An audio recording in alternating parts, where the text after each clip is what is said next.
ဟိုအသင်းလိုပဲနှစ်နှစ်ဆက်ဒုတိယလူဖြစ်ခဲ့ရတဲ့နူဘူးအားလုံးပဲမင်္ဂလာပါနူဘူးတို့ကတော့ဟိုအသင်းကမှသွားအားကြမိခဲ့ပုံရပြီးတော့နှစ်နှစ်ဆက်တိုက်ဒုတိယလူဘွားကိုပိုင်ဆိုင်သွားခဲ့ရပါပြီဒါပေမဲ့လည်းနူဘူးတို့ဒုတိယလူဖြစ်တယ်ဆိုတာပရီးမီးယားလိမှာတော့မဟုတ်ပဲနဲ့ဆော့မရှိဘဲမရှိဖလားမှာဖြစ်ပါတယ်ပြီးခဲ့တဲ့နှစ်တုန်းကလည်းကိုကြီးဂိမ်းမှုတို့ရဲ့ကြောက်ထားမှုနဲ့ဖိုင်နယ်မှာရှုံးနိမ့်သွားခဲ့ရတဲ့နူဘူးတို့ကဒီနေ့ဖိုင်နယ်မှာလည်းနန်းတော်တို့ကိုထပ်ရှုံးခဲ့ပြီးတော့ဒုတိယလူထပ်ဖြစ်ခဲ့ရပြန်ပါပြီ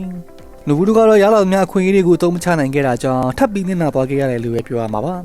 ဒီနေ့မှာတော့နူဘူးနဲ့ဖနာနာနာတို့ရှင်ပြိုင်ခဲ့ကြတဲ့ FA ဗလာဖိုင်နယ်ပွဲစဉ်လေးကိုတင်ဆက်ပေးကြပါတယ်။ပွဲကြီးတွေဆိုရင်ထထအကြောင်းတက်တဲ့ဆရာဘက်ကဒီဘက်မှာလည်း DM စစ်တယောက်မပါဘဲပွဲထွက်လာခဲ့ပါတယ်။ဗနာတကူပဲဒီ line room မှာစင်ကစားစီခဲ့ပြီးတော့ဒီ line နဲ့တွဲဖက်ပေးလာခဲ့တာပါ။ဒါအပြင်နမန်တန်တို့နေရာမှာမာမုရှ်နဲ့တိုက်စစ်မှာဟာလန်ဆိုပြီးတော့တိုက်စစ်နှစ်ဦးကိုပွဲထုတ်ခဲ့ပါတယ်။တောင်မှနှစ်ဖက်မှာတော့ဒေါကုနဲ့ဆာဗင်ဂျီတို့ပဲဖြစ်ပါတယ်။နောက်တော့ကတော့ထုံးစံတိုင်းပဲပုံမှန်3မိနစ်ကြာလူစီရင်တွေပဲပွဲထွက်လာခဲ့ပါတယ်။နူဘူးတို့ကတော့ပွဲစကလေးကဘောလုံးပိုင်ဆိုင်မှုအသာစီးနဲ့ကစားနိုင်ခဲ့ပြီးတော့နန်းတော်တို့ဘက်ကိုဇက်တိုက်ထိုးပေါင်နိုင်ခဲ့ပါတယ်။ဒါပေမဲ့နန်းတော်တို့ရဲ့နောက်တန်းကလည်းချစ်လက်နေခဲ့ပြီးတော့ဂိုသမအဟန်နာဆန်တယောက်ကလည်းဘောထန်းကောင်းနေခဲ့ပါတယ်။တပတ်သင်းကဖောက်လာရင်တလုံးဆိုတလုံးပေးရတတ်တဲ့နူဘူးတို့က16မိနစ်မှာပဲဥဆောင်မှုပေးလိုက်ရပါတယ်။ဒီကိုတော့မြူနယ်ဆယ်ဖန်တီးပိန်မှုကနေ AC ကပဲတွင်ပေးသွားခဲ့တာပါ။နူဘူးတို့လည်းခြေပါကိုရဖို့ကြိုးစားခဲ့သေးပေမဲ့ရုန်းကန်နေခဲ့ရတာကိုတော့တွေ့ခဲ့ရပါတယ်။ဒီလိုနဲ့မိနစ်30ကျော်လောက်မှာနူဘူးတို့ပနက်တီရရှိလာခဲ့ပြီးတော့ဆေယုတ်ကြီးဟာလန်ကလည်းစေတနာကောင်းပြီးမာမုတ်ကိုပေးကန်လိုက်ပါတယ်။ဒါပေမဲ့လည်းမာမုတ်ရဲ့ကန်ချက်ကိုဟန်နာဆက်တယောက်ကကာဝယ်သွားနိုင်ခဲ့တာကြောင့်စေတနာကလည်းဝေဒနာဖြစ်သွားခဲ့ရပါတယ်